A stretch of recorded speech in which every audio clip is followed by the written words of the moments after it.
We've got some Big 12 after dark action on Saturday night, and you need to stay up for it.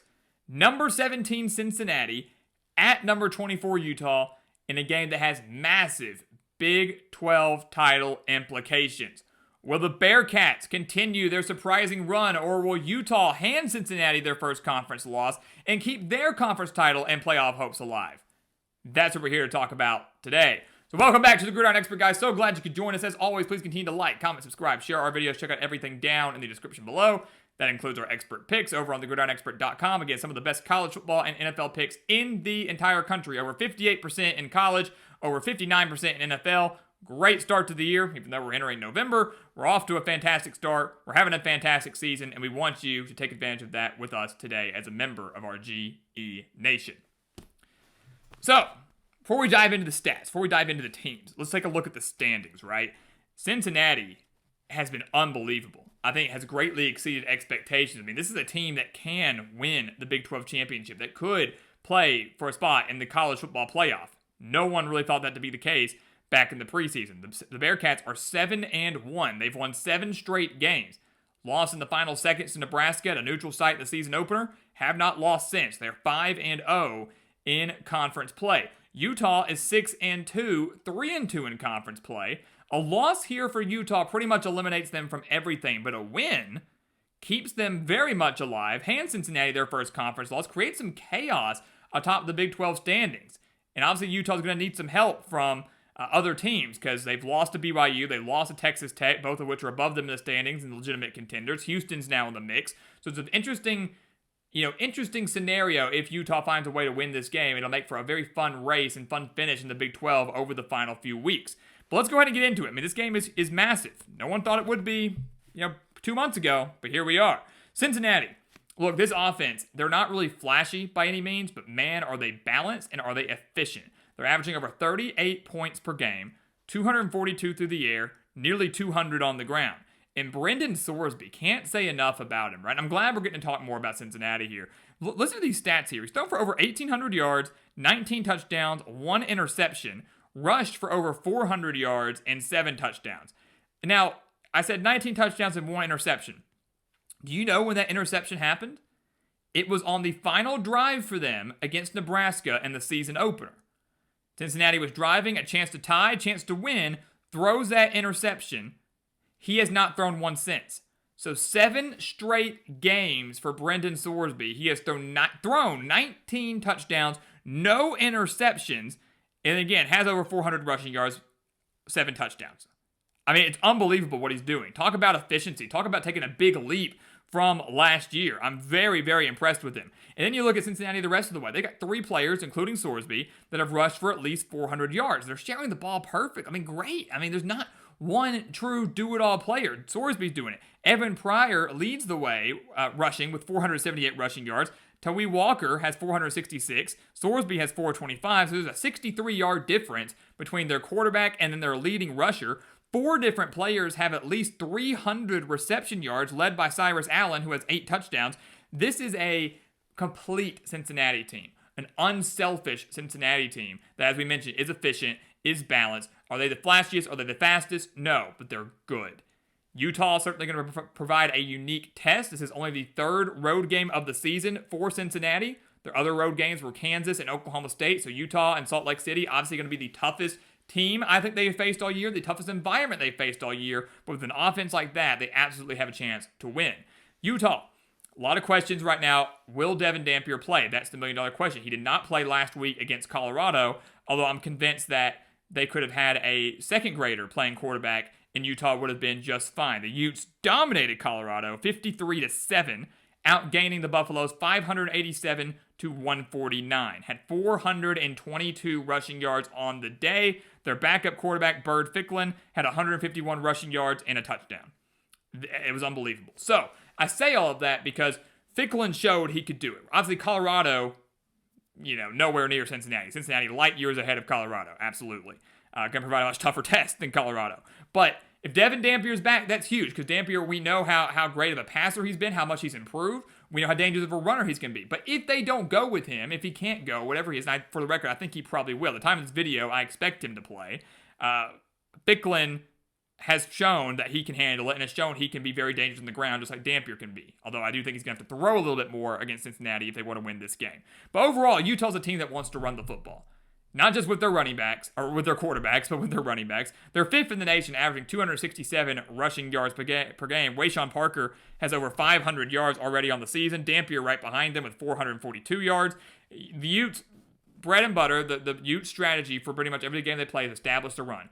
Go in there, bully you up front, the line of scrimmage, run the ball effectively, and obviously having either Dampier or Ficklin as your quarterback, having a mobile quarterback that can extend plays and be someone that the opposing team has to account for.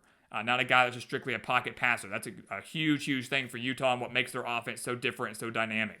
Take a look at the defense. Cincinnati's certainly going to have their work cut out for them with this type of defense. With as good as Utah's offensive line is, with as good as their running game is, it's a tough test. And I will say that over and over and over again. Cincinnati's 7-game win streak is very, very impressive. They deserve their number 17 ranking. They deserve to be where they are right now. They absolutely have a great chance to win this game on Saturday night. But this environment, this team on both sides of the ball in Utah is the toughest test that Cincinnati has faced all year. And this is the best offense that Cincinnati has faced all year. The defense for Cincinnati is only giving up 19 points per game. That's not bad. But they are giving up 141 rushing yards per game. That's concerning against this Utah team. Take a look at the deeper numbers. Cincinnati, they gave up 129 rushing yards last week to Baylor. 228 rushing yards to Oklahoma State. Yes, they dominated that game, but a lot of yards to the Cowboys. 191 rushing yards to UCF in a 9-point win. 156 rushing yards to Iowa State. 152 rushing yards to Kansas. 110 rushing yards in the season opener against Nebraska. The only two teams that Cincinnati has held to under 100 rushing yards were Bowling Green, they had 98, and Northwestern State. Utah's obviously going to rush for 100 yards in this game, but the matter is at 100, 200, 300. What does Cincinnati do to slow down this rushing attack? Because if they can't stop it, and if Utah's just running at will, whether it's with their running backs or their mobile quarterbacks, it's going to be a long day for the Bearcats. They've got to find a way to slow down the run, and you've got to find a way to force Utah to win the game through the air, regardless of who their quarterback is. And regardless of who their quarterback is, you need to be spying on them all day long because you have to account for their mobility every time they drop back to pass. Every single time. You got to have spy on them. So it's going to provide a very unique test. And, the Bearcats, as well as they've been, as great as their record is, they're not very good at taking the ball away. Only 7 takeaways on the year for Cincinnati. Only one of those is an interception. So ball security for Utah is going to be paramount. And pressure and stopping the run for Cincinnati is going to be paramount. It's going to be very interesting to see how the Bearcats do up front on the line of scrimmage with a running defense that really hasn't been that great all year long. Utah, on the other hand, their defense is 12th in the nation, 283.6 yards per game. That's all they're giving up. They have a great passing defense, 148 passing yards per game. That's 7th in the nation. They're giving up about 135 on the ground. So if you look at Utah and their box score, they haven't played a whole lot of great teams either, although they did lose to Texas Tech. They did lose to BYU. And those are the two games I want to look at because in the wins for Utah, they've been dominant. The games that Utah has won, they've been dominant. But they got destroyed at home against Texas Tech. And they lost to BYU in a game where they put up nearly, 500 yards of offense. And a game where if they just kicked some field goals or maybe had some better play calls, they probably beat the Cougars in Provo. But against Texas Tech, they allowed 173 rushing yards. They allowed 311 passing yards too. Just got torched by the Red Raiders. And against BYU, they allowed 202 rushing yards. So against good teams, Cincinnati is a good team, Utah struggled to stop the run. These teams have had their way with Utah on the ground. The Bearcats have a solid offensive line. They've got very capable running backs, and they do have a mobile quarterback that, again, has rushed for over 400 yards. So the Utes are certainly going to have to take account for Sorsby. Maybe spy on him as well.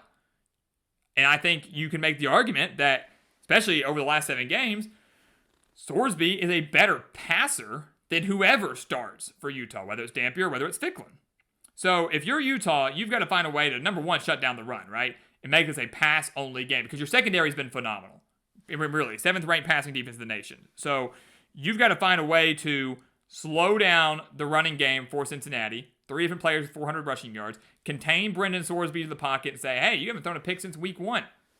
Keep it up. Let's see if you can keep it up against our defense. You look at Sorsby, there are 3 games where he's been held to under 200 passing yards. And you can argue, oh, that's because they haven't had to throw, because the running game's been so well, or because he's been so good as a mobile quarterback. That might be so. But he's going to need at least 200 passing yards to win this game, especially if Utah shuts down the run.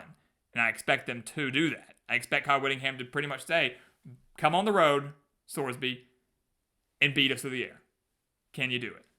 Can you do it? My answer is going to be no. I think Utah wins this game. I think they force at least 1 interception off of Brendan Sorsby. I think he throws his first interception since week 1. I think that streak comes to an end.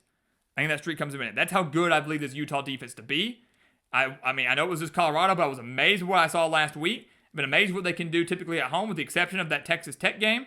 This feels like a game where it's close for a while, but Utah pulls away in the second half. The Utes, to me, are the better team defensively. I believe that offensively, Cincinnati will struggle to stop the run. And as we know, Utah at home was a completely different team. It's a very difficult place to play. Yes, they're not invincible there.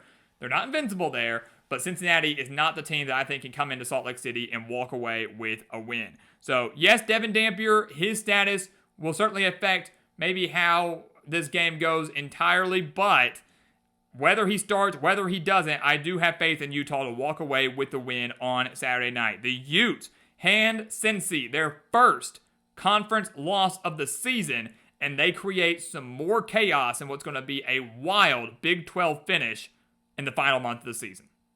So guys, as always, thank you so much for watching us here at The Gridiron Expert on YouTube. Make sure to continue to like, comment, subscribe, share our videos. Check out everything down in the description below. That includes our website, thegridironexpert.com, home to our expert picks. Again, some of the best college football and NFL spread picks in the entire country. Once you take advantage of those, a link for it down in the description below. And once again, as always, thank you so much for watching. And we'll see you next time right here on The Gridiron Expert.